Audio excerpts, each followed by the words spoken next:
Acorn TV, proud sponsor of Just Seen It, offers hundreds of hours of British mysteries, dramas, and comedies streaming commercial-free on demand. Learn about our 30-day trial at acorn.tv/PTV.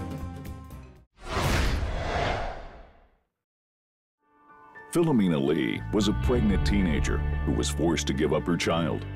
50 years later, she sets out on a search to find him. I'd like to know if Anthony ever thought of me.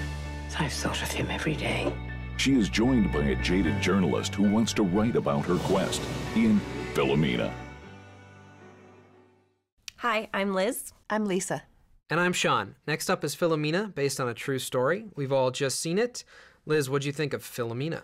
The only thing that I can think of that's off about this film is the title, because everything else is really good. I mean, it has great direction, great performances, a well-established script that plots the events of the story very well, but I just can't grab hold of the title. I never thought about that until you just brought it up, but you are absolutely right. Most people can't even pronounce it. No. And it's such an engaging film, it needs a more engaging title.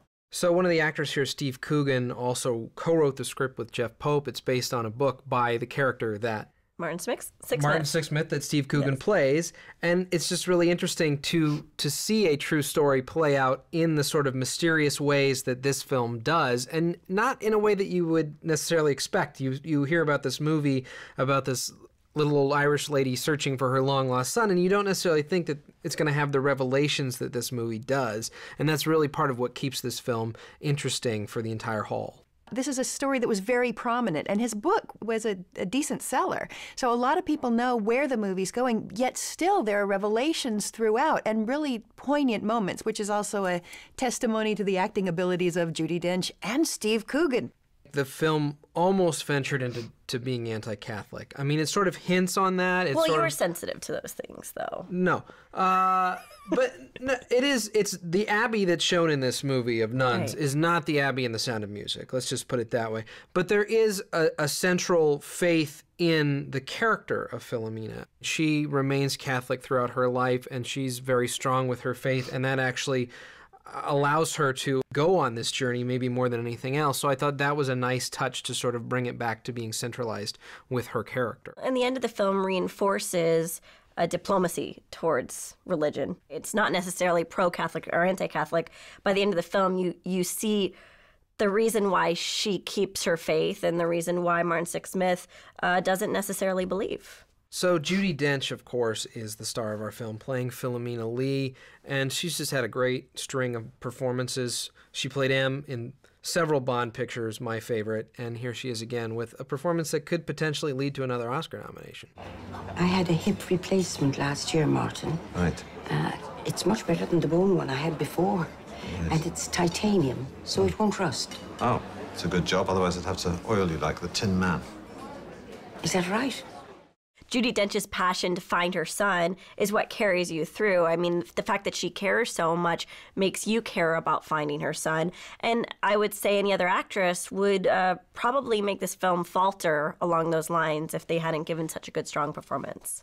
Judi Dench's character, Philomena, had such a huge heart and was willing to forgive and overlook so much that I think that sort of softened the message against the Catholic Church and perhaps refocused it on this one particular abbey. It didn't ever give the impression that it was a church-wide policy that had really gone wrong in her case.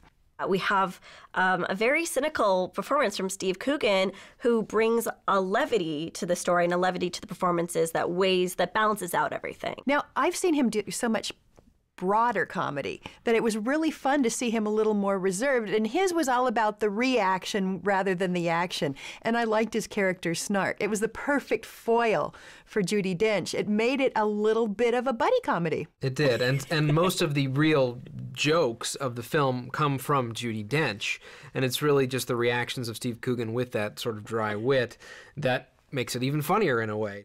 And then towards the end, she finds out that the stable girl has designs on Robert. But before that, the father with the one foot dies, and he says to Robert, follow your heart. Yeah, that sounds like a real page turn. Well, you can borrow it. That's okay. No, I finished it now. I feel like I've almost read it. At 72, Stephen Frears is still at the top of his game, whether he's directing some grand historical piece like Dangerous Liaisons or just a small, intimate film like Philomena. The coincidences don't feel false. You know, this is a story that is filled with very strange coincidences and overlapping events, and the way it's plotted and the way it's directed, it feels authentic and true to life yet again. One thing maybe Stephen Frears doesn't get enough credit for is his performances from female actresses. You go back to Dangerous Liaisons, you had great performances there. The Grifters, 2 Academy Award nominations for that film. Helen Mirren won an Oscar, of course, for The Queen, which he directed. And here we've got another one with Judi Dench. And he's just finding great performances from women. He's directing women extremely well. It's just great to see that. It's a really charming movie about repression, revelation, and redemption. I say see it. Philomena is a nice marriage of story, directing, and cast. See it. Philomena is a nice excursion featuring another one of Judi Dench's fine performances. See it. Cheers. Cheers. To the Irish. Hear, hear. How many times am I going to say realistic in this review? I have no I think idea. the amount of times you've said it is quite realistic. Is it realistic? It's really realistic. Acorn TV, proud sponsor of Just Seen It, offers hundreds of hours of British mysteries, dramas, and comedies streaming commercial-free on demand. Learn about our 30-day trial at acorn.tv/PTV.